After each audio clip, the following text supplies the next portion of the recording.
मैं हूं प्रभात बांधुल्य और आप देखना प्रारंभ कर चुके हैं ऑफ द रिकॉर्ड विद बांधुल्या। राकेश कुमार सिंह उर्फ पप्पू सिंह 2010 में कांग्रेस के टिकट पर विधानसभा का चुनाव लड़े। कांग्रेस पार्टी में रहते हुए विभिन्न दायित्वों का निर्वहन किया। जिला अध्यक्ष रहे। स्वागत है सर आपका। सबसे पहले तो बांधुल्य, मेरी शुभकामनाएं हैं इस चैनल को, ये बड़ा से बड़ा बने, आपका नाम बड़ा से बड़ा हो।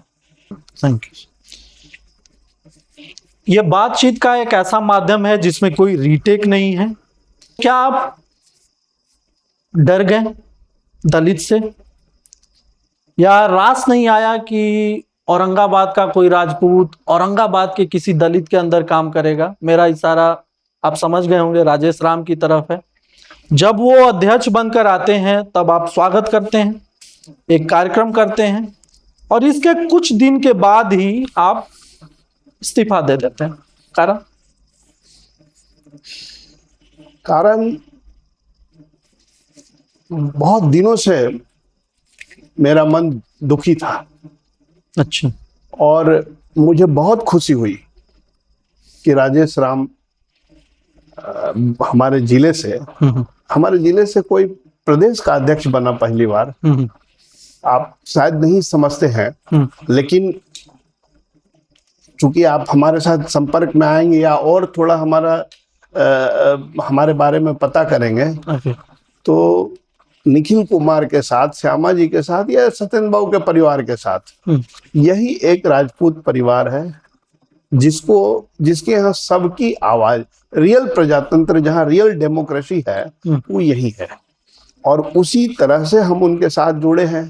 तो यहाँ पर किसी जाति के लोग, कोई भी व्यक्ति आता है, कुछ भी बोलता है, मेरे घर बैठ करके दलित राजपूतों को सब खरी खोटी सुनाते हैं और सब हंस के जाते हैं। इस बात से तो पहले हमको बरी कीजिए। अच्छा। आपने ये आरोप लगाया, ये बिल्कुल गलत है। हम इसको सिरे से ना खारिज करते हैं। लेकिन आपकी उम्र कम है और मैं पीछे जब बताता हूँ, प्रसंग आ गया तो राजेश राम जी के पिताजी दिलकेश्वर राम थे जी। और आपको बता दें कि दिलकेश्वर राम जी का मैं सबसे ज्यादा सम्मान करता था उस काल के नेताओं के बीच में। राजेश राम बच्चे थे, नौजवान हो रहे थे और उनकी शादी भी नहीं हुई थी। हम अक्सर दिलकेश्वर राम जी के पास जाते थे। अच्छा। और उनका मिजाज हमको बहुत पसंद था। ये राजेश राम जी खुद जानते हैं, ऐसा नहीं कि मतलब ये कहीं सुनी बात है। और हमको लगा कि राजेश राम जी हमको उस निगाह से देखेंगे जो उनके पिताजी के समय में हमने उनके साथ रिश्ता रखा है। अच्छा।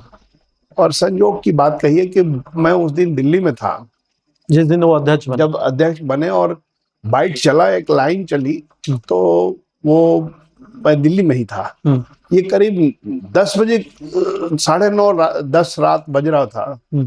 तो मैं अपने घर पे था, दिल्ली में मेरा एक फ्लैट है, वहीं था। तो किसी ने फोन किया कि राजेश राम जी अध्यक्ष बन गए हैं। हम कौन? तो थोड़ा आश्चर्य हुआ हमको। राजेश राम जी वो अपने कुटुंबा वाले। हम की अच्छा। मैंने तुरंत सोने की तैयारी कर ली थी। तुरंत मैंने अपना कपड़ा पहन के और गाड़ी उठाई और सीधा बिहार निवास, क्योंकि हमको लगा कि वो भी बिहार निवासी होंगे। मेरी मुलाकात हुई तो हमने तस्वीर ली और कुछ अच्छे से वो नहीं मिले। वो तस्वीर मैं दिखा सकता हूँ किसी को भी, तो कुछ अच्छे से नहीं मिले। तो हमको लगा कि वो थके हुए होंगे इसलिए नहीं मिले। उनके साथ एक लड़का था, वो भी अंकल करके, वो परिचित था हमारा, तो अंकल करके प्रणाम किया। और फिर हम लोगों ने थोड़ा मतलब ये किया और आपस में बातचीत की। और हम कहें कि भाई 10 बजे रात में गुलदस्ता तो मिलेगा नहीं। तो हमने उनकी मैंने तहे दिल से हम सचमुच हमको खुशी हुई, लेकिन उतनी खुशी हमने उधर नहीं देखी।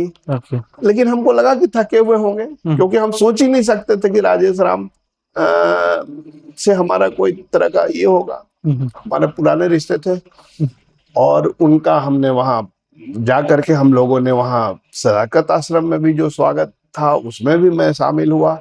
और उनकी इच्छा थी कि यहाँ मेरा स्वागत हो औरंगाबाद। हाँ, तो हमने तो मन ही मन तैयारी कर रखी थी, और उस समय के सारे जिला अध्यक्ष, सासाराम के कन्हैया जी, इधर में गगन मिश्रा उस समय थे गया में, करीब करीब 8-10 अध्यक्ष जो इधर के थे, सबसे हमने बात कर लिया था।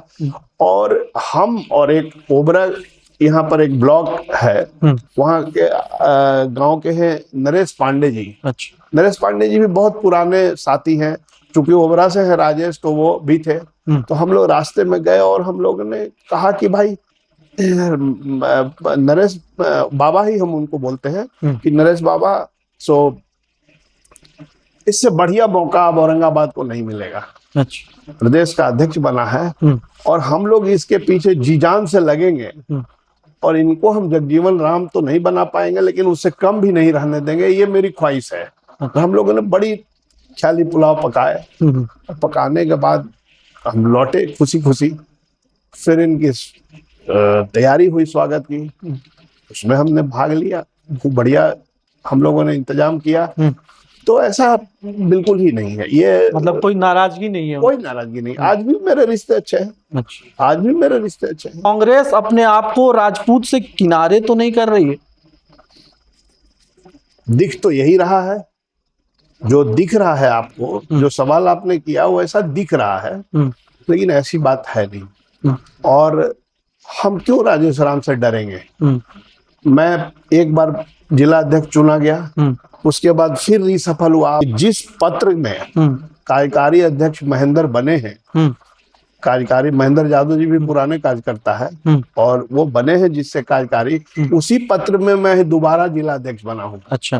तो इसलिए वो नाराजगी का कहाँ सवाल है। ओके। बल्कि हमने तो महेंद्र यादव जी से बात कर लिया था कि भाई निखिल बाबू का जिला है, और हम लोग तो आज से काम कर रहे हैं, और 6 विधानसभा है, 3 आपको संभालना है, 3 हम संभालेंगे। ओके। हमने बात कर ली थी और ये तय हो गया था हम लोगों में, हमारे में और महेंद्र यादव में। तो अभी आप कांग्रेस में हैं? बिल्कुल है, और बिल्कुल है, और जब तक निखिल बाबू हैं हम निखिल बाबू को नहीं छोड़ेंगे। एकदम मैंने दम ठोक करके बोल रहे हैं, चाहे कुछ हो जाए। हमको बहुत सारी चीजों की नाराजगी भी है, कोई घर परिवार में होता है, लेकिन निखिल बाबू को जब तक हैं, और वो कांग्रेस नहीं छोड़ेंगे, ऐसा हमको लगता है। अच्छा, मतलब निखिल बाबू जब तक हैं तब तक आप कांग्रेस में हैं? हाँ, कांग्रेस में हैं, और फिर इतना समय बीत गया है कि अब नए पार्टी में जाके क्या होगा, और विचारधारा क्यों पलटे। हम तो विचारधारा के साथ हैं। ओके, तो 2025 से सीधे हम चलते हैं 1984। कितने साल के थे आप तब? 84 में हमको लगता है कि हमने जस्ट स्टूडेंट्स की पॉलिटिक्स में थोड़ा बहुत कभी कभी भाग लेते थे, तो स्टूडेंट्स यूनियन वाला, और उस समय हम कोशिश कर रहे थे कि दिल्ली में मेरा एडमिशन हो जाए। अच्छा। मैं वहां से पोस्ट ग्रेजुएट करूं, बड़ी शौक था दिल्ली में पढ़ने का। अच्छा। और शौक होता है गांव के लोगों का, क्योंकि आपको मैं एक बात बता दूं कि मैं मैट्रिक क्लास तक अपने जिले से बाहर नहीं निकला था। अच्छा। तो बाहर जाने का एक वो ललक तो नहीं, उसके बाद फिर हम 10th क्लास तक मैं बाहर नहीं निकला था। तो 10th क्लास के बाद हम गया में गए पढ़ने। मेरी चाची वहाँ प्रोफेसर थी, जिनको माँ कहते हैं हम लोग। अच्छा। सारे बच्चे घर के। तो मैं गया था, बिहार तो बिल्कुल ही नहीं निकला था, गया पटना तक गया था, मगर इससे ज्यादा कहीं नहीं गया था ग्रेजुएशन तक। तो एक ललक होती है कि बड़े शहर में जाएं, दिल्ली यूनिवर्सिटी में पढ़े, वहाँ कुछ और करेंगे, और बहुत कुछ समझ नहीं आता है तो सीधा सीधी होता है कि अब मगध विश्वविद्यालय में क्या पढ़े, और थोड़ा घर से मेरा संपन्नता थी तो ये हम सोच सकते थे, इसलिए हम सत्येंद्र नारायण सिन्हा चुनाव लड़ रहे थे लोकसभा का 1984। हम उसमें बहुत एक्टिव नहीं थे।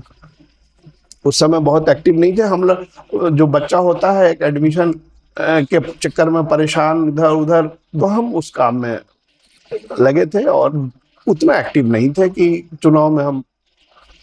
और उस समय सत्येंद्र बाबू के समय में दिग्गज पॉलिटिशियंस थे, मेरे चाचा जी पॉलिटिक्स करते थे, और लोग थे, बहुत सारे लोग थे, तो हमारी कहाँ गिनती थी। आप उस समय स्टूडेंट पॉलिटिक्स में थे या नहीं थे? जाते थे, सभाओं में ओके। जाते थे, कभी कभी ऑर्गेनाइज करने में जो नेता होते थे उनके साथ थोड़ा सा अच्छा लगता था, लेकिन वैसा कुछ नहीं। तो क्या कोई सत्येंद्र नारायण सिन्हा के साथ कोई यादें आपकी ऐसी कुछ? बहुत यादें हैं।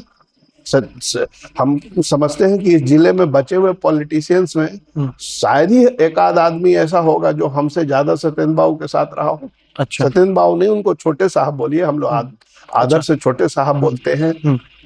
और उनके बराबर का व्यक्तित्व भाई हमने तो नहीं देखा है। हम दिल्ली भी रहे, पार्लियामेंट में बैठे, हम हमारा चैम्बर था, तो हम बहुत सारे नेताओं को देखे और इस परिवार के साथ किसको नहीं देखे, चाहे वो भाजपा के हो चाहे वो कांग्रेस। इनसे बड़ा, सत्येंद्र बाबू से बड़ा व्यक्ति तो दिखा नहीं। तो छोटे साहब 1984 में चुनाव जीतते हैं, लेकिन 1989 में फिर श्यामा सिंह क्यों उम्मीदवार हो जाती है? उस समय सत्येंद्र बाबू चीफ मिनिस्टर थे, मुख्यमंत्री थे, और मुख्यमंत्री रहते हुए वो चुनाव लड़ना उचित नहीं सोचे। वो उनको पूरा बिहार लड़ाना था चुनाव, और वो नेता थे। तो और निखिल बाबू नौकरी करते थे, नौकरी के अपने चरमोत्कर्ष पे थे। तो पूछ रहा होगा तो उनके फैमिली की अंदरूनी बात। 1989 में आपकी भूमिका, 1989 में आपकी भूमिका कैसी रही श्यामा सिंह में? 1989 में उस समय मैं अकेला जुआ चेहरा था, संपन्न आदमी था, हर तरह से हम चुनाव में लगे, और आगे आगे जो है सो उनका पायलट गाड़ी के तरह हमारी टीम जो थी, हमारे सारे लोग जो हमारे साथ LLB में उस समय जो पढ़ते थे, वो सारे लड़के, हम लोग यंग थे, और मतलब क्या कुछ नहीं किया हमने। पूरे शहर में माइक बंधवा दिए थे, पहली बार बंधा था। अच्छा। उसका कंट्रोल रूम मेरा यहाँ सामने में, घर के सामने एक होटल है, होटल सम्राट, तो उसमें कंट्रोल रूम था, और पूरे दिन बजता था वो माइक। तो वो परेशान हो गए थे सारे लोग, मतलब एक तरह से आधुनिक, और उतना माइक यहाँ मिलता भी नहीं था, हमने बनारस से खरीद लिया था वो माइक। अच्छा। और हर एक पोल छोड़ करके दूसरे पोल पर माइक बंधा हुआ था पूरे शहर में। अच्छा, 1989 से हम चलते हैं बचपन की ओर। कैसा था बचपन आपका? बचपन जैसा सबका था, गांव में रहता है वैसे मेरा भी था। हमारा गांव बहुत नजदीक है, करीब है। मेरे दादाजी चूंकि एडवोकेट थे, और वो भी साधारण एडवोकेट नहीं थे, जो इस इलाके के राजा थे, टेकारी राज के, तो उनके वकील थे, मतलब राजा के वकील थे। और यहाँ गेट स्कूल एक कहा जाता है, उस बाद में नुगरे स्कूल के नाम से जाना जाता है। तो यहाँ का गर्व है, और एक से एक विद्यार्थी यहाँ से निकले हैं। तो गेट स्कूल के वो सचिव भी रहे, और बहुत अच्छे वकील भी थे।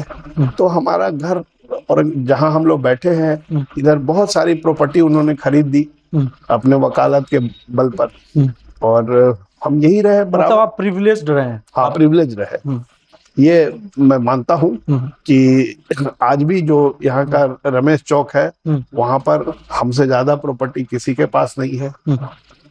हम और मेरे भाई हैं, एक डॉक्टर, हम लोग संपन्न लोग हैं। तो ये सब उनका दादाजी का है। तो प्रिविलेज्ड होने के कारण पॉलिटिक्स में आ गए? नहीं, ऐसा कुछ नहीं।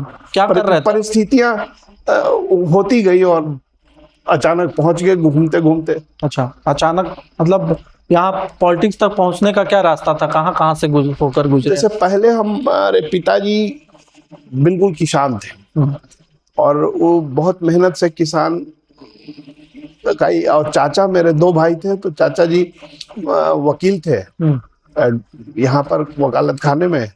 तो वो और मतलब पिताजी बाद में उन्होंने मेहनत से अपना एक छोटे सा दुकान शुरू किया, और उसके बाद वो बढ़ते बढ़ते ट्रैक्टर की डीलरशिप में आ गए। अच्छा।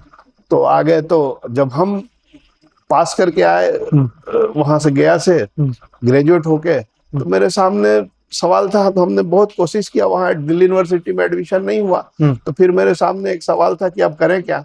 तो फिर हमने ले लिया, पिताजी के बिजनेस को ज्वाइन कर लिया। अच्छा। उनकी इच्छा भी थी,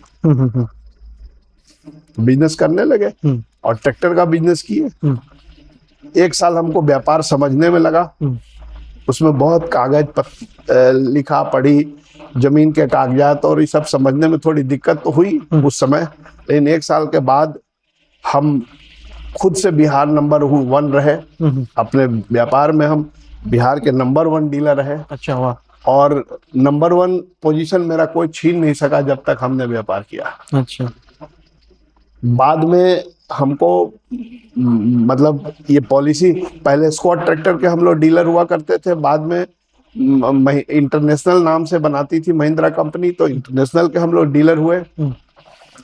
और उसके बाद ये महिंद्रा हो गया। महिंद्रा ट्रैक्टर ने पहली बार मेरे काबिलियत को देखते हुए, मेरे इसको देखते हुए अपनी पॉलिसी बदली। ट्रैक्टर के डीलर को जीप की डीलरशिप नहीं दी जाती थी। अच्छा। लेकिन हमको बुलाया गया, 21 आदमी ने मेरा इंटरव्यू लिया।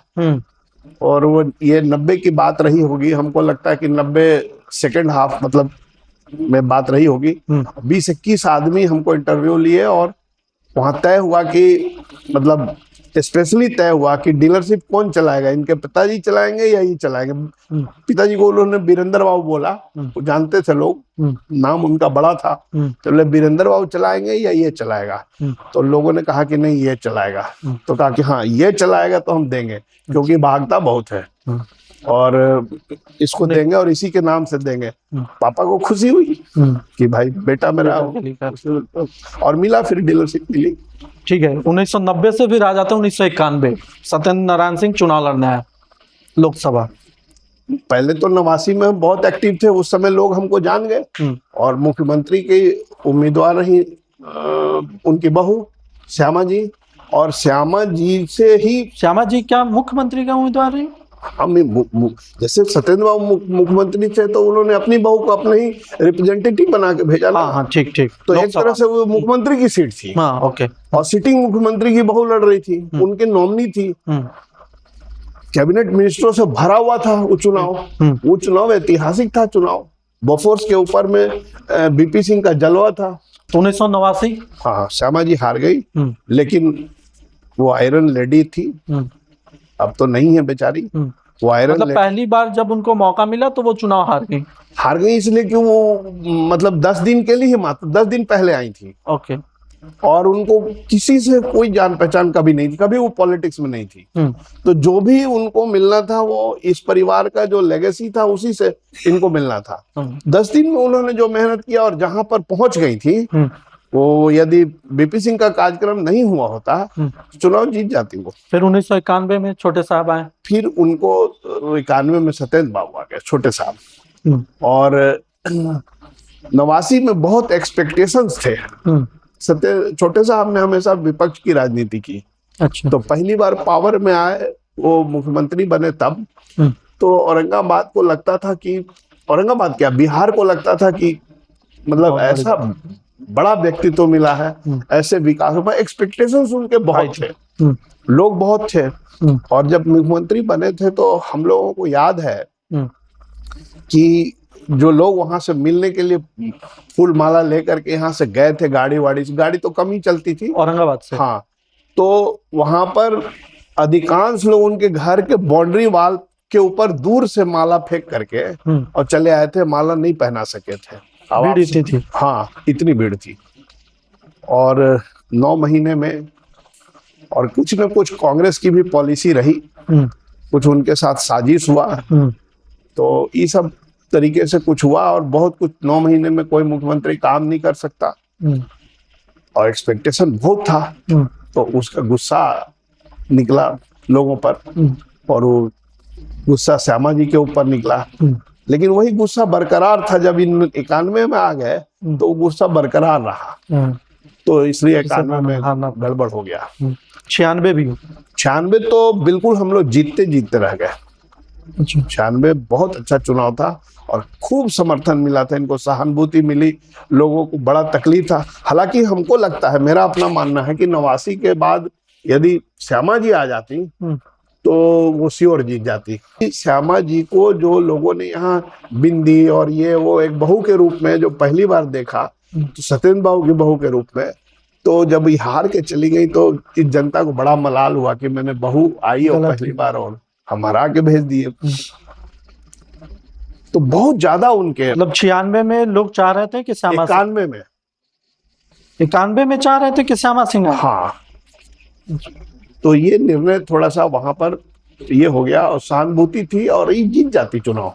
लेकिन सत्येंद्र बाबू पर वो गुस्सा था, वो फिर से याद आ गया लोगों को, याद लोग विपक्षी याद कराने में सफल हो गए और हम लोग चुनाव हार गए। क्या करते हैं। पहली बार चुनाव आप कब लड़े?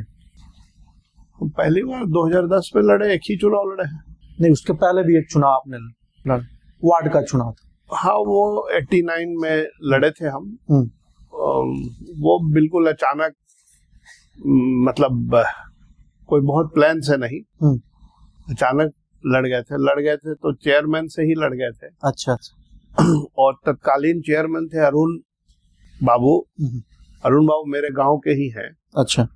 और कुछ ईगो क्लैश हो गया हम लोगों का, तो उसमें हम लड़ गए।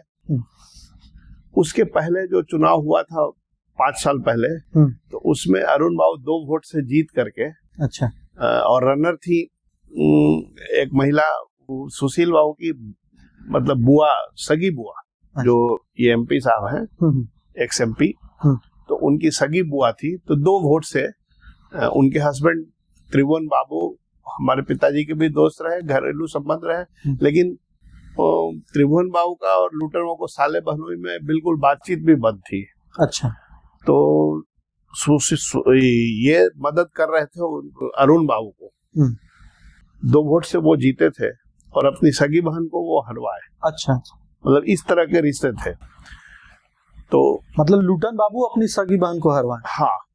और उसके बाद फिर दोबारा जब चुनाव आया तो हम माने एक्सीडेंटल कैंडिडेट हो गए एक तरीके से। तो उस कंडीशन में यहाँ के नौजवानों ने बहुत समर्थन दिया और हम और सुशील जी हमारे साथ ही पढ़ते थे, हम लोग एक साथ पढ़े हैं। अच्छा। 7th क्लास तक। तो हम दोनों अभी जवान हो रहे थे, हमारा बिजनेस हो गया था, हम बिहार के नंबर 1 बिजनेसमैन हो गए थे और सुशील अभी कुछ करना चाहते थे। अच्छा। अभी कुछ पैसा कर नहीं सके थे। तो हमको इनके पिताजी ने बुलाया कि तुम मत चुनाव लड़ो, अभी बहुत समय है। किनके पिताजी? सुशील सिंह के पिताजी। हम कहे नहीं, हमने नॉमिनेशन फाइल कर दिया है, हम किसी कीमत पे वापस नहीं लेंगे। और घर घर एक एक वोटर के पास जाके प्रेस, वही इनमें थी कि जिसके पक्ष में रहते थे तो पहाड़ की तरह खड़े होते थे। तो इस हाँ, रामनरेश बाबू, तो वो घर घर जा करके एक सिटिंग एमएलए हमारे खिलाफ घूमे और हम मात्र थोड़े वोटों से हार गए। अच्छा। तो वो मतलब पॉलिटिकल कोई मूव नहीं था, मेरा स्टैंड नहीं था, कुछ कारणवश हम लड़ गए। सिटिंग एमएलए आपको हरवाने के लिए प्रचार कर रहे थे? बिल्कुल। और वहीं से हम लोगों का, इस परिवार से हमारा नाता टूटा। नहीं तो आपको क्यों हरवाना चाह रहे थे? वो थे कि बस हमारे मनमौजी आदमी, मतलब चेयरमैन हमने बनाया है तो यही रहेगा। अच्छा अच्छा अच्छा।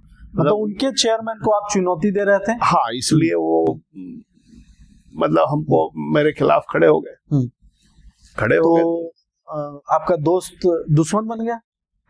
लास्ट वोटर था हमारे खिलाफ, उसने वोट डाला। हाँ। और उसी दिन हमने बोला कि अब होल लाइफ हम आमने सामने होंगे। अच्छा। आज तक है। अच्छा अच्छा अच्छा। उसके बाद आप लड़े 2010। हाँ, 2010 में लड़े। 2010 में राजद के साथ गठबंधन नहीं है कांग्रेस का, कांग्रेस टिकट बांट रही है, आप चुनाव लड़ते हैं, आपको लगभग 3400 वोट मिलता है। आप औरंगाबाद से हैं, मृत्युंजय सिंह नबीनगर से हैं और राजेश राम जी कुटुंबा से हैं। 2010 में इतना खराब परफॉर्मेंस कांग्रेस की क्यों रही? कांग्रेस अकेले चुनाव लड़ी और बहुत दिनों से आप जब गठबंधन की राजनीति करते रहेंगे और लास्ट मोमेंट पे आप अलग हो जाएंगे तो आप अपने तो कैडर खड़ा नहीं कर पाते, वोटर खड़ा नहीं कर पाते हैं और वोटर 2 जगह पोलराइज कर जाते हैं, चाहे एक के पक्ष में रहते हैं तो दूसरा उनको हराने के पक्ष में होता है। तो कितना भी चुनाव लड़ लीजिए, लेकिन आखिरी में चुनाव का रिजल्ट यही होता है कि एक लड़ता है वो जीतता है। ट्रायंगुलर फाइट बहुत कम होता है, देखने को मिलता है, तो इसलिए ट्रायंगुलर फाइट नहीं हो सका। और 2010 में हम चुनाव में मेरे पास अच्छे वोट थे, ऐसा नहीं कि उतना कम वोट होता, लेकिन कुछ लोग कह रहे थे हम लोग, मतलब वोटर तो इनोसेंट होते हैं ना, तो वो कहते हैं कि अरे वोट बर्बाद हो जाएगा, अच्छा क्या आप ये सब कर रहे हैं, सो वो राजद जीत जाएगा, तो हम लोग को जिताना है बीजेपी को। कुछ लोगों ने वैसे कहा, और कुछ लोगों ने कहा कि सुशील बाबू के भाई लड़ रहे थे, सुनील सिंह, जो कि कभी पॉलिटिक्स नहीं किए थे राजद का, और तत्कालीन एमपी थे सुशील, सिटिंग एमपी थे। अच्छा। तो सुशील बाबू के भाई राजद से लड़ रहे हैं और सुशील बाबू जेडीयू के एमपी है। अच्छा, आप एक सेकंड, कहीं आपको हराने के लिए तो नहीं की? क्योंकि आपने बताया कि वो आपसे एक दुश्मनी प्रारंभ हो गई थी। पॉलिटिकल आइडियोलॉजी हम लोगों की बदल गई और हम वो अपना एक क्षमा हो गए राजनीति में सत्येंद्र बाबू के विरुद्ध है। चुनाव चूंकि वो जीत गए 89 में, तो वो एक क्षमा हो गए। वो अपने भाई को अगर कांग्रेस राजद से खड़े नहीं करते तो शायद आप जीत जाते। नहीं, उस समय फिर भी नहीं जीतते, क्योंकि राजद के पास वोट ज्यादा था और हम लोगों के कांग्रेस के पूरे स्टेट में कांग्रेस हारी है और बुरी तरह हारी है।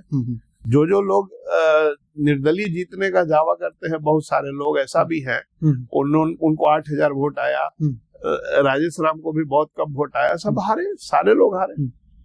ओके, तो बलि का बकरा बन गया। हमको एक तो मैं लड़ना नहीं चाहता था, क्योंकि चुनाव अकेले लड़ना था तो श्योर हार था, तो निश्चित था हार निश्चित था। और मेरे पिताजी उस समय आईसीयू में थे। अच्छा। मैक्स दिल्ली में, तो बहुत ज्यादा पैसे खर्च हो रहे थे, और फिर पिताजी को छोड़ करके थोड़ी कोई चुनाव करता है, लेकिन घर से दबाव था कि यदि आप नहीं लड़ेंगे तो कोई दूसरा नेता खड़ा हो जाएगा। और कांग्रेस पार्टी के दिग्गज हमको समझा रहे थे, उनको कैंडिडेट नहीं मिल रहा था, कि कार्यकर्ता तुम्हारे जैसा कुर्बानी नहीं देगा तो कौन देगा। दिग्गज मतलब निखिल बाबू? नहीं, निखिल बाबू नहीं, और भी स्टेट लीडर होते हैं, तो उन लोगों ने बुला करके उनको कैंडिडेट मिल नहीं रहे थे, क्योंकि हारने वाला चुनाव कौन लड़ता है। निखिल बाबू चाहते थे कि आप चुनाव लड़े 2000? निखिल बाबू ने टिकट दिलवाया, वो गवर्नर थे। और हमको मतलब बड़ी मुश्किल से हमको समर्थन मिला नहीं, और हम उस पार्टी के उस तरह का पोजीशन ही नहीं था। उसके पहले भी आप लड़ना चाहते थे? हाँ, लड़ना तो बहुत बार से, हम 2000 में भी लड़ना चाहते थे, टिकट नहीं मिला। उसके पहले भी नहीं मिलने का कारण वो जो गठबंधन की पॉलिटिक्स चल रही थी, गठबंधन की वजह से, तो उसमें हम लोग को नहीं मिल पाया। तो 2010 में हमको एक तरह से सचमुच में बलि का बकरा बनाया गया। हमको सेंटिमेंटल ब्लैकमेल किया गया। पार्टी के नेताओं ने कहा कि अब तुम्हारे जैसा लोग भाग जाएगा तो कैसे पार्टी खड़ी होगी, बहुत बदनामी होगी कि साहब कैंडिडेट ही नहीं मिला। तो क्या करें, लड़ना पड़ा और कम वोट आए। तो फिर 15 के में हमने बहुत मेहनत किया, 5 साल में। ठीक, 15 में आप बहुत मेहनत करते हैं। कांग्रेस को 2 सीट मिलती है, एक कुटुंबा, एक औरंगाबाद। कुटुंबा वाली सीट उन्हीं को मिलती है जो 2010 में भी चुनाव लड़े थे, लेकिन औरंगाबाद वाली सीट आपसे छीन ली जाती है। कारण ये पॉलिटिकल साजिश थी, जो मुझे ऐसा लगता है, क्योंकि दिल्ली में हम थे और टीवी पे मेरा नाम चल गया था। अच्छा। हम लोगों ने यहाँ पर लड्डू बंटवा दिया, औरंगाबाद में मेरे समर्थक लड्डू बंटवा दिए। आईबी की रिपोर्ट थी कि हम जीत रहे चुनाव, और हर जगह था कि उम्मीदवार हम ही हैं और हम जीत रहे हैं। मेरा नाम चला रात में। सुबह में अशोक चौधरी हमारे नेता थे, अध्यक्ष। सुबह में अशोक चौधरी को मैं फोन लगाता रहा, वो मिले नहीं, और पता नहीं क्या हुआ कि मैंने फोन ही हमारा नहीं उठा रहे थे और न बात कर रहे थे। शाम को हम प्रेस कॉन्फ्रेंस में देखे कि आनंद शंकर सिंह का नाम था। अब सुबह और शाम के बीच में जो क्या हुआ ये हमको तो इंटरनल नहीं पता है, लेकिन बाद में जो बातें निकल के आई, अशोक चौधरी ने पार्टी तोड़ दी, 4 एमएलसी लेके सिटिंग भाग गए, और आज जदयू में वो अवसर की राजनीति उन्होंने की। आज भी आगे क्या कर रहे हैं सब कोई देख रहा है। और अशोक चौधरी जी ने पता नहीं क्या उनको हो गया था कि निखिल बाबू के करीबी व्यक्ति जो होंगे उनको नहीं देंगे, जो बिल्कुल निखिल बाबू से कम जुड़ा हुआ होगा उसको देंगे, ताकि लगे कि हम हमने टिकट दिया। ओके। निखिल बाबू को की बेइज्जती कर एक तरह से करी गई हम्म। और वो टिकट नहीं मिला हमको, तो नहीं मिला। मतलब अशोक चौधरी निखिल कुमार के अगेंस्ट? हाँ, कुछ कारण से वो उनका डिस्प्यूट हो गया था पॉलिटिकल, और उसमें इन लोगों ने मिलजुल के साजिश की और निखिल बाबू को छूने की हिम्मत नहीं थी, लेकिन वो टेस्ट किया गया एक तरीके से कि उनके आदमी को नहीं दिया जाएगा या उनके समर्थक को नहीं। करीबी होने का नुकसान आपको? हाँ, टिकट 10 में मिला था उनके करीबी होने का, और नुकसान भी हुआ उनके करीबी होने का। मतलब जब हारने का चांस था, जब बलि का बकरा बनना था, तो मिल गया आपको, करीबी होने का फायदा हुआ। और जब आप मेहनत किए, जब पौधे को आपने बड़ा किया, सींचा उसको, और जब फसल काटने का समय आया तो इसका मलाल है। बिल्कुल मलाल है, बिल्कुल मलाल है। और बाद में अशोक चौधरी जी ने एमएलए का भी साइन कराया। जग जाहिर है कि उसमें हमारे बहुत सारे एमएलए साइन कर दिए। पार्टी टूटने वाली थी, बड़ी मुश्किल से बची। कांग्रेस में वो एक अलग खेमा बना रहे थे और उसमें वो सफल हुए। नहीं, कांग्रेस को लेके भाग रहे थे और इसी का इनाम उनको मिला कि उनको एमएलसी मिला वहां और मंत्री पद मिला। तो एक तरीके से जो अशोक चौधरी ने अपने लोगों को टिकट बांटा था और जो एमएलए हो गए, तो उन सबको दबाव बनाया, साइन करवाया और उनको कहे कि हम जा रहे हैं जदयू में, तो तुम लोग भी चलो। तो बहुतों का साइन उन्होंने करा लिया था। तो 2015 में टिकट मिल गई आनंद शंकर जी को मिली। कैसा संबंध है आपका उनसे? ठीक ठाक। आप तो नाराज हो गए होंगे? हाँ, नाराज हुए, बहुत नाराज हुए, पार्टी से नाराज हुए। निखिल बाबू से भी हमको तकलीफ हुई कि वो हमारे लिए लड़े नहीं। शालीन व्यक्ति है, वो अपने तरीके से चलते हैं। तो निखिल कुमार के अगेंस्ट जाकर टिकट ले आना, ये तो बहादुरी वाली बात हुई। आनंद ये संयोग, ये इनको भाग्यवश ये सबसे दूर थे और इनको बुला करके दिया गया, क्योंकि ये शो करना था कि हम निखिल बाबू को नीचा दिखाना था। टिकट लेकर आए तो आपसे बात हुई आनंद शंकर की? ना, कोई बात नहीं हुई, कोई बात नहीं हुई। उस समय तो आप कांग्रेस में एक्टिव होंगे? बिल्कुल एक्टिव थे, बहुत ताकतवर। कह तो रहे कि हम चुनाव लड़ते तब बताते कि अब क्या है। अब तो भाई पक्ष उनके पक्ष में है। अच्छा, तो आप कभी बात नहीं हुई इस विषय पे? नहीं, कभी नहीं बात हुई और हमने आज तक कभी विरोध भी नहीं किया। वो भी हमारे से शालीन है, कोई ऐसी दिक्कत नहीं है। हाँ, लेकिन अशोक चौधरी के प्रिय हैं वो, अभी भी होंगे? अब बिल्कुल उनके संबंध होंगे। अब मैं तो देखा नहीं हूँ, लेकिन होंगे ही संबंध। हाँ, हम कह नहीं सकते। अच्छा, एक चर्चा है आम लोगों के बीच की कांग्रेस के विधायक को भाजपा के सांसद का समर्थन प्राप्त रहता है चुनाव में, और एक बात हम लोग पहले किए थे कि आपसे उनकी दुश्मनी हो गई, मतलब वैचारिक दुश्मनी सांसद के साथ। तो आपका टिकट गया और आनंद शंकर को टिकट मिला, और हमारे सांसद जो है, पूर्व सांसद हैं, वो उनकी मदद कर रहे थे। क्या ये सब सच है? बिल्कुल सच है, बिल्कुल सच है, क्योंकि वो जानते थे सांसद कि हम किसी कीमत पे उनके साथ नहीं जा सकते। तो ये मेरा चरित्र है, हम किसी कीमत पे नहीं जा सकते थे। निखिल बाबू को मैं छोड़ नहीं सकता था, और रामाधार बाबू जो थे वो भाजपा के संस्थापक थे। ये जदयू से उछल के आए हैं यहाँ।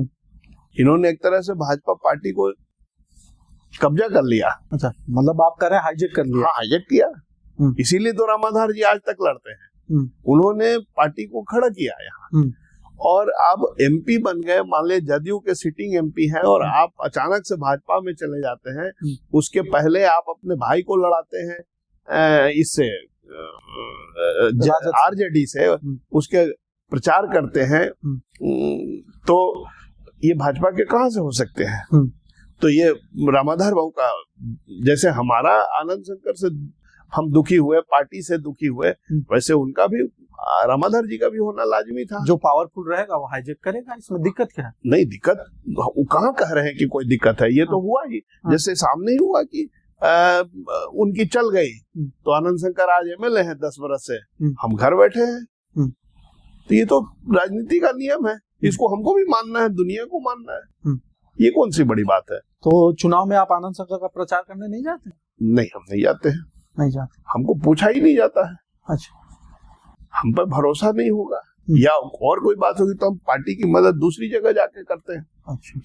तो जब आप अध्यक्ष रहे, अभी जिलाध्यक्ष, तब हम जब जिलाध्यक्ष बने तो हमने सबसे संपर्क किया, आनंद बाबू से भी संपर्क किया, हमने राजेश राम जी से भी संपर्क किया, और यहाँ कार्यालय में निखिल बाबू, हम, आनंद शंकर जी और पूरी पार्टी को हमने एकजुट कर लिया।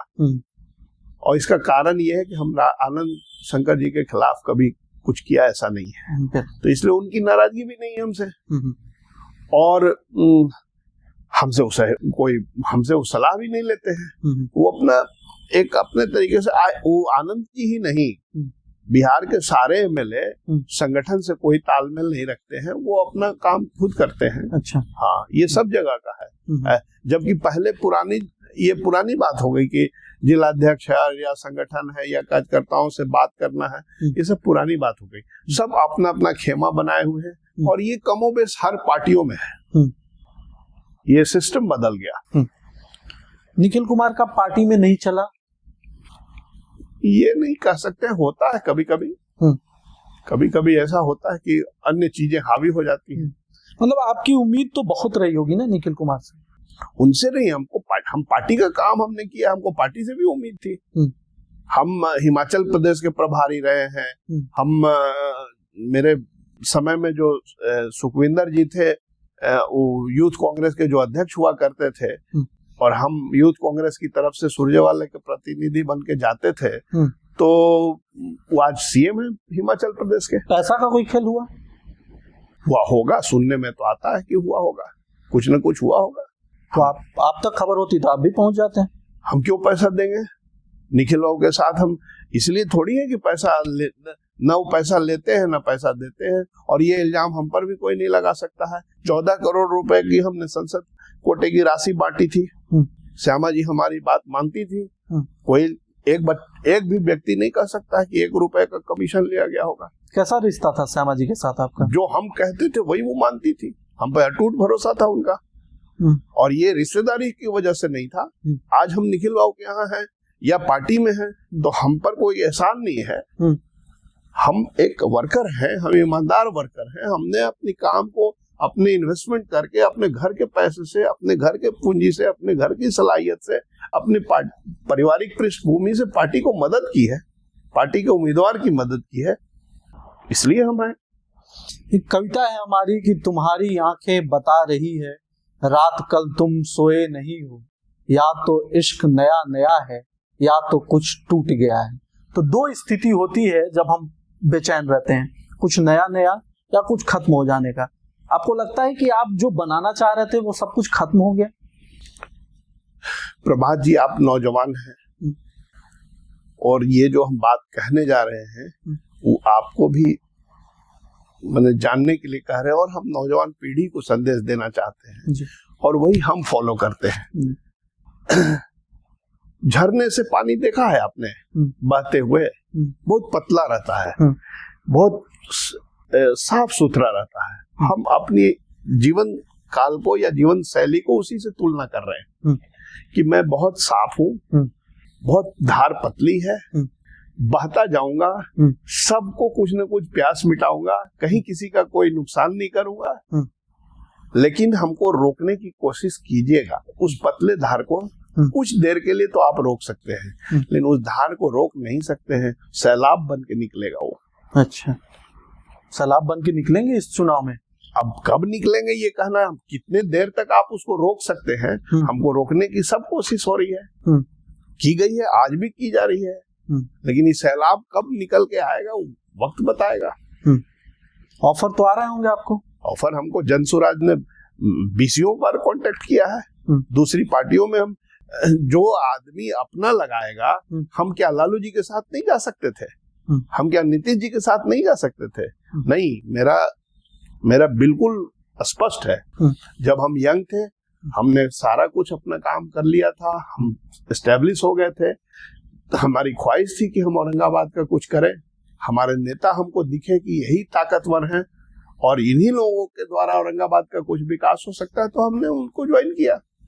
और इसका कोई मलाल नहीं है कि हम इनके साथ रहे।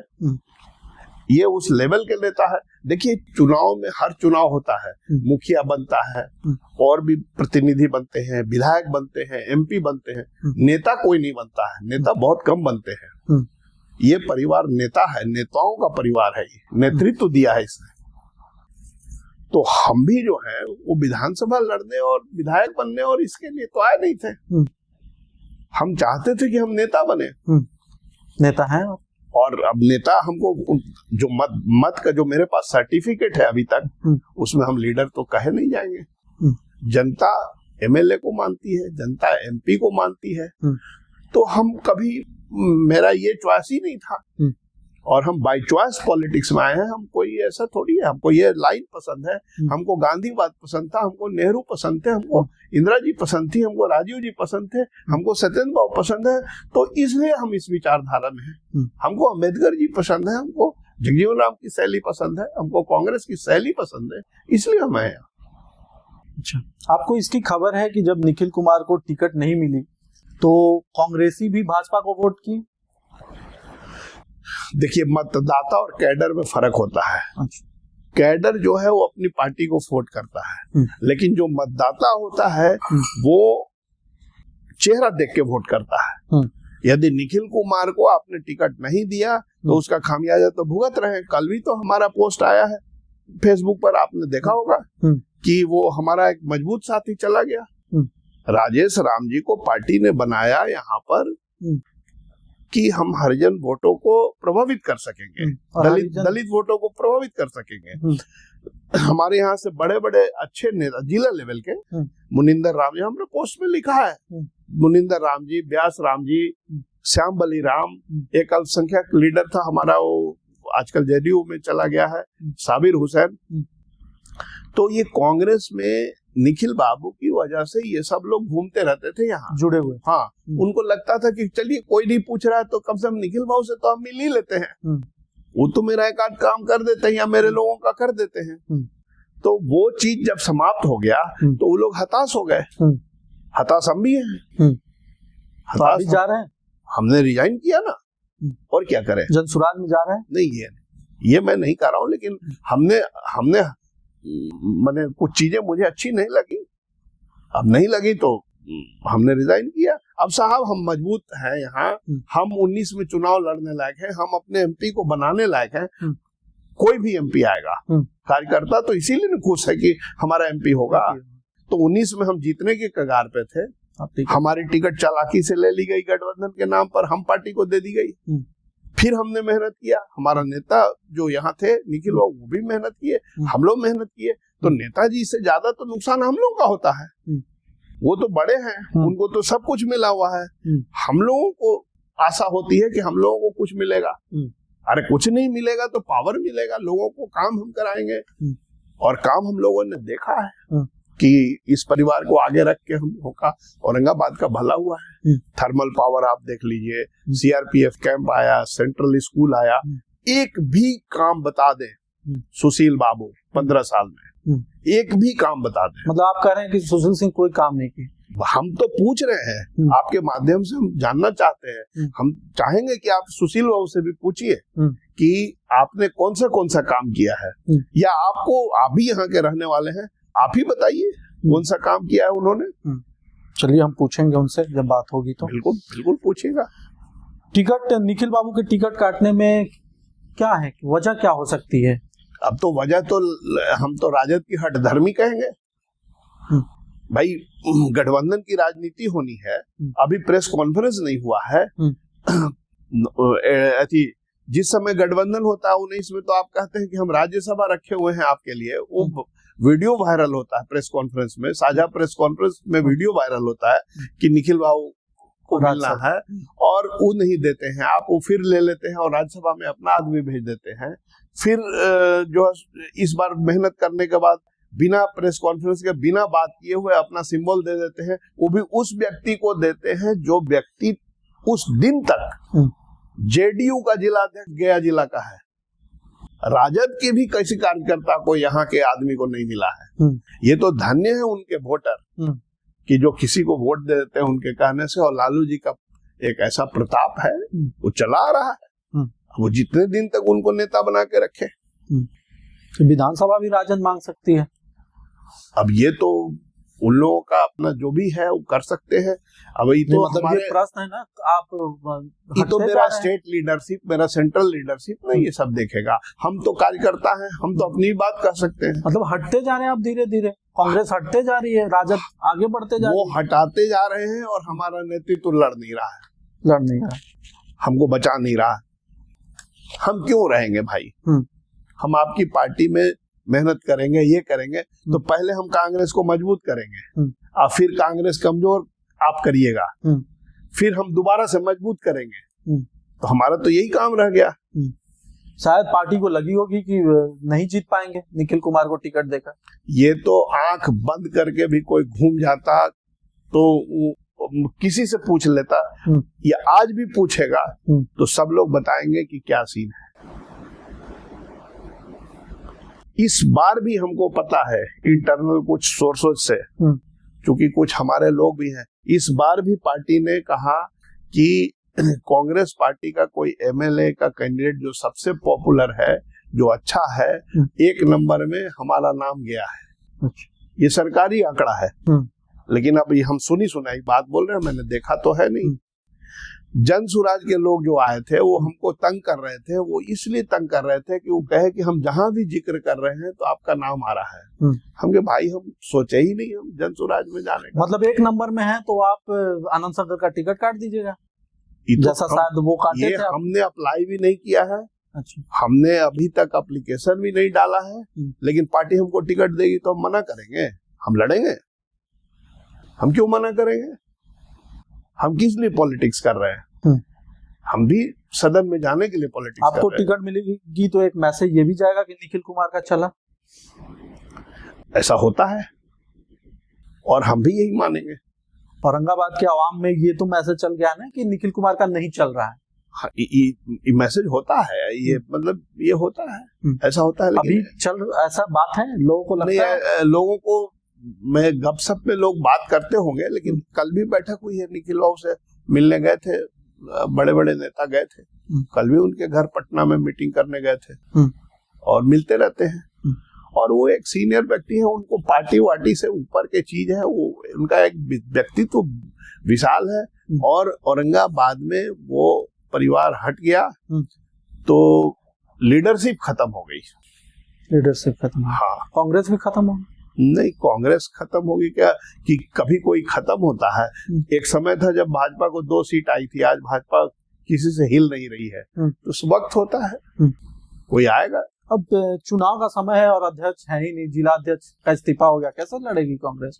जिला अध्यक्ष का इस्तीफा हमने बड़े समय से दिया था, उनको समझा के दिया है ताकि वो जल्दी से अपना जिला अध्यक्ष बना ले।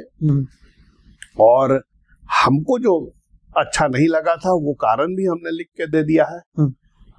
हमसे कभी तक कोई पूछा ही नहीं गया है कि आपकी नाराजगी क्या थी, और हम प्रेस में ये बात कह नहीं सकते क्योंकि हम अनुशासन प्रिय व्यक्ति हैं। मतलब लगभग कितने साल से हैं आप कांग्रेस में? बस जब से होश संभाला है, जब से पॉलिटिक्स कर रहे हैं, कांग्रेस में ही है। 40 साल की राजनीति हो सकती है। बिल्कुल। राहुल गांधी से मिले? राहुल गांधी से बड़े बड़े लोग नहीं मिल पाते हैं, उनकी व्यस्तता रहती है। स्टेट देश के लीडर है और वो सिस्टम पॉलिटिकल रहता है, उनकी व्यस्तता रहती है। कोशिश हमने बहुत किया है, मौका नहीं मिल पाता है। 1-2 बार मिले हैं तो बहुत समय नहीं मिल पाया है। हाँ, सोनिया जी से हम बहुत बार मिलते थे, क्योंकि उस समय हमको लीडर का भी बैकिंग होता था और उनको उनकी अपना एक अंडरस्टैंडिंग थी। सोनिया जी से तुरंत मिल लेते थे हम लोग। राहुल जी से मिलना थोड़ा डिफिकल्ट है, हमको तो डिफिकल्ट है। हम कोशिश बहुत किए। श्यामा सिंह आपके बहुत करीब रही, क्या आप उनके या हम उनके करीब रहे, दोनों कह लीजिए। हमको वो पसंद की मेरी नेता थी, आज भी नहीं है, लेकिन वो मेरी नेता है। वो लौह महिला थी, उसके दिल में सिर्फ औरंगाबाद था। वो पटना के अपने सभा में भी पूरे बिहार के लोग आए थे। आपको प्रमोट करने के लिए उन्होंने कुछ किया? वो हमको एमपी मानती थी, इतना हम पर भरोसा था। और हमने सब कुछ अपने मेहनत से पाया था, ये नहीं कि कोई किसी के एहसान पर पाया था। और वो सच के साथ खड़ी रहती थी, बहादुर थी। और मतलब वो छत्रानी थी, न्यायप्रिय थी, जो ठाकुरों का गुण था वो सब उनमें था। तो कैसा मैसेज गया उसका? मैसेज औरंगाबाद में या पार्टी में कैसा रहा? आज भी लोग किसी से पूछेगा, श्यामा जी के समय में जितना डेवलपमेंट हुआ था, थर्मल पावर की नींव उन्होंने डाली वाजपेयी जी से बात करके। दूसरे पार्टी के लोग कहते हैं कि हमारा है ये। वो कहते हैं तो मैं आपके कैमरे, अब तो कैमरा आपका पता नहीं कहाँ लगा, लेकिन मैं ये कह सकता हूँ कि जो पहला संसद में उनका सवाल आया था ऑन रिकॉर्ड है, उन्होंने पूछा था कि थर्मल पावर जो घिरसिंडी में बनना था उसकी क्या पोजीशन है। तो मंत्री का जवाब है, उसमें कोई भी देख सकता है, मंत्री का जवाब है कि इस तरह की कोई परियोजना नहीं है। हाँ, हुआ ये था कि राजीव गांधी आए थे पटना में और मुख्यमंत्री थे सत्येंद्र बाबू, तो सत्येंद्र बाबू ने मंच से घोषणा करवा दी थी राजीव गांधी को बोल के, और उन्होंने कहा था कि घिरसिंडी में हमारी सरकार आएगी तो मैं थर्मल पावर बनाऊंगा। तो ये सोच थी सत्येंद्र बाबू की। अच्छा। तो ये मन में बैठा हुआ था हम लोगों के, और श्यामा जी जब एमपी बनी तो हमने कहा कि भाभी इस पर आप ही कर सकती हैं कुछ, और उन्होंने वाजपेयी जी से बोल लिया। सरकार तो भारतीय जनता पार्टी की थी और उस समय फाइल इनिशिएट हुआ। राजनाथ बाबू थे भूतल परिवहन मंत्री, 10 रुपए हमको लगे थे टाइप कराने में उनके लेटर पैड पर। अच्छा। और ये पटना औरंगाबाद जो सड़क है वो 4 लेन हो थी, नेशनल हाईवे हुआ, पहले स्टेट हाईवे था, इन्होंने हमारे सामने हुआ है। ये निखिल बाबू चेयरमैन थे पार्लियामेंट्री स्टैंडिंग कमेटी के, आईटी के, संसदीय समिति के अध्यक्ष थे। हम उनके पॉलिटिकल पोस्ट एक ही था, सीनियर पीएस में हम थे। रतन टाटा से उन्होंने बात किया था कि नैनो की फैक्ट्री वहां से शिफ्ट हो रही है तो यहाँ लाया जाए। इन्होंने मुंजाल जी से बात किया, उनकी टीम आई यहाँ कि सर्वे करने के लिए। उन लोगों ने कहा कि नहीं, ये नक्सल प्रभावित क्षेत्र है, हमारे लोग यहाँ आना नहीं चाहते हैं। तो उससे प्रेरित होकर निखिल बाबू ने सीआरपीएफ कैंप का यहाँ प्रोविजन कराया और उसका और शिलान्यास हुआ। आज तक नहीं बना है। सरकारें 3 चली गई, क्या किए हैं सुशील बाबू ने नॉर्थ कोयल के लिए? क्या किया? 4 लेन होना था, ये गडकरी जी घोषणा करके चल। गडकरी जी का मैं सम्मान करता हूँ, वो बहुत अच्छे लीडरों में है और वो सभी पार्टी को सुनते हैं, तो उनकी बात जल्दी माने वजनदार होती है। लेकिन अभी तो स्थिति यह है कि भारतीय जनता पार्टी के लोग हैं, सारे नेता यहाँ हैं, और 4 लेन की घोषणा हुई मगध विश्वविद्यालय में उन्होंने किया, और अभी तक उसका कुछ अता पता नहीं। सुनते हैं परियोजना अधर में लटक गई। इस बार संसद सत्र चल रहा, मैं दिल्ली जाऊंगा तो मैं अब क्या करूंगा, सरकार उन्हीं की है, भाजपा के नेताओं से मिलूंगा, उनसे कोशिश करूंगा गया औरंगाबाद, गया दिल्ली वंदे भारत चलवाना, सेंट्रल बैंक के लिए, सेंट्रल स्कूल के लिए बिल्डिंग के पैसे लाना, ये सीआरपीएफ कैंप को बनवाना। ये सीआरपीएफ कैंप के साथ हॉस्पिटल का भी प्रोविजन था। अच्छा। उस हॉस्पिटल में जनता को भी लाभ हो सकता था, सीआरपीएफ के लोगों को तो होता ही। तो इन सब प्रोजेक्ट जो हैं, अब हम आखिर सरकार उन्हीं की है तो जाना पड़ेगा उनके पास। इस बार मैंने सोचा है कि हम जाएंगे, मिलेंगे, काम करेंगे। चलिए, तो ये थी हमारी बातचीत। खत्म करने से पहले हम 4 या 5 सवाल लेते हैं जो रैपिड फायर होगा। लड़ेंगे चुनाव विधायक का? टिकट मिलेगा तो जरूर लड़ेंगे। एमपी मिलेगा तो वो भी लड़ूंगा। तो इंतजार कर रहे हैं कि निखिल कुमार कब नहीं वो कहें? पार्टी हमको कहेगी, पार्टी निखिल कुमार के रहते हमको क्यों चुनेगी? हाँ। और ये न्याय संगत बात भी नहीं होगी। उनका कद इतना बड़ा है, उनके अपने व्यक्तित्व बहुत वोट है। और कभी कभी ऐसा होता है कि मान लीजिए कि आप ही के फैमिली में आपके पिताजी होते हैं जो पिता तुल्य आदमी हैं, वो हमारे बड़े हैं, तो मान लीजिए कि वो लड़ रहे हैं और एमपी हैं, तो उनको हटा के आप लड़ जाते हैं। इंतजार तो करना ही पड़ता है। तो वो स्वस्थ रहे और एक चुनाव लड़े। मतलब अंदर है कि हमको बनना है विधायक, एमपी बनना। विधायक अब देखिए क्या होता है, लेकिन हाँ है तो कि सदन में जाएंगे तो कुछ अच्छा करेंगे। अच्छा, दिल्ली पसंद है? दिल्ली भी, पटना भी, जहाँ सदन में जाएंगे। अभी तो आप 90% विधायकों से पूछेगा या उम्मीदवारों से कि काहे के लिए जाइएगा आप विधानसभा में, तो नहीं बता पाएंगे किस काम के लिए जाएंगे। हमको पता है, हमने काम किया उनके साथ, हमने सीखा है। जिस तरह आप आईआईटी में पढ़ के इंजीनियर होते हैं, एम्स में पढ़ के डॉक्टर होते हैं, तो पॉलिटिक्स का इससे बड़ा विश्वविद्यालय नहीं मिलेगा जहां ईमानदारी, स्वच्छता, डेडिकेशन, अपने लोगों के धर्मनिरपेक्षता जहां सीखने को मिलेगा, इससे बड़ा आपको कोई भी जगह नहीं मिलेगा। किसी ऐसे नेता का इंतजार कर रहे हैं आप कि वो आके बोले और पुराना जो गीला शिकवा है वो खत्म हो जाए? नहीं, ऐसा कुछ नहीं है, किसी से मेरी गीला शिकवा नहीं, कोई नहीं है। हमारी सारी लड़ाई विचारों पर है, विचारधारा पर है। सुशील बाबू के हम विपक्ष में इसलिए खड़े हैं कि उनकी विचारधारा गलत है। आपको भाजपा अगर ऑफर देती है तो? नहीं, कभी नहीं, बिल्कुल नहीं। अभी तक तो यही मैंने सोचा है। बहुत अच्छी बातचीत हुई, कैसी हुई आप बताइए। आप देखते रहिए of the record. Of the record में हम लेकर आ रहे हैं ऐसा दस्तावेज जो अब तक आप नहीं सुने हैं,